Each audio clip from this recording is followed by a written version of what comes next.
Hi guys, it's me again Rick and welcome back for another video. So guys, for today's video ay mai-unbox tayo. Actually, hindi na to unboxing kasi nabuksan ko na siya sa sobrang excited, which is itong DJI Mini 3. So ito yung first ever drone na nabili ko. So ipapakita ko na lang sa inyo ngayon kung ano yung laman nitong DJI Mini 3 beyond the box. So ito yung box ng DJI Mini 3. So actually na-open na to and ipapakita ko na lang sa inyo kung ano yung laman beyond the box nitong drone. So upon opening the box, so makikita natin dito yung drone. And then dito sa ilalim is yung kaniyang RC or remote control. And then meron din dito sa ilalim yung kanyang paperworks. Ayan. So ang una nating titignan is itong drone mismo. So ayan. So ito yung drone. Napakagaan niya lang guys. Meron lang siyang 249 grams. Okay, next dito naman tayo sa kaniyang RC or itong kanyang remote control. So ayan, ito yung kaniyang remote control and andito sa likod yung kaniyang joystick. Okay, dalawang joystick. Ito naman yung kaniyang mga paperworks, manual, and itong mga free propellers. So meron siyang free propellers and itong maliit na star screw para dito sa kaniyang propellers. Okay, let's take a look dito sa drone. So ganito siya binubuklat.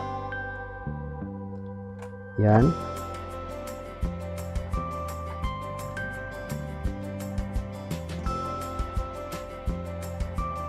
So ito yung kaniyang itsura kapag nabuklat na natin yung kaniyang mga arm. And ito yung kaniyang cover, no? Cover ng kaniyang camera or gimbal. So ito yung itsura ng kaniyang camera guys at ng kaniyang gimbal. So ayan. And then dito naman tayo sa kaniyang remote control. Ito naman yung kaniyang remote control.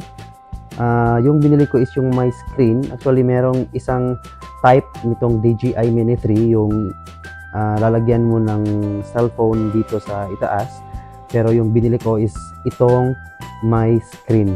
So dito no, may joystick siya dito sa likod. Kukunin muna natin and ilalagay natin siya dito.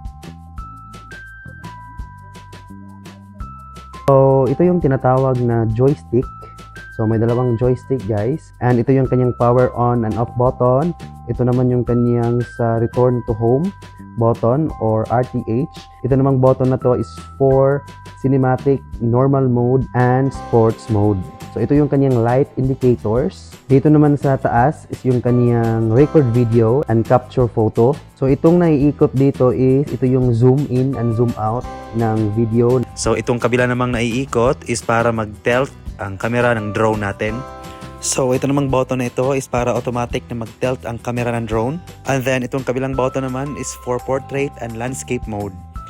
Dito naman sa ibaba is yung kanyang USB Type-C charging port. And then dito naman sa loob is may another USB Type-C port and then salpakan ng memory card. So dito sa left joystick is ito yung ascend and descend or up and down, and then drone rotation left and right. Dito naman sa right joystick is ito yung forward, backward, and then right sideward and left sideward. And may kasama na rin siyang C to C na charging cord. And ito yung kanyang sample shots. Yung pagkabili ko ay pinalipad ko agad. Medyo takot na takot ako magpalipad ng drone na to kasi first time kong magpalipad ng drone and hindi ko alam kung ano yung posibleng mangyari dahil first time kong magpalipad ng drone. Baka sumabit sa puno or ano pang mga possible na pwedeng mangyari. But so far, naging successful naman yung ating first ever take off nitong DJI Mini 3 na nabili natin. So ayun guys, no, this is just a quick video. Pinakita ko lang sa inyo kung ano yung laman at kung ano yung mga functions ng kanyang mga button. So that's all lang for today's video. See you in my next video and thank you for watching. Bye!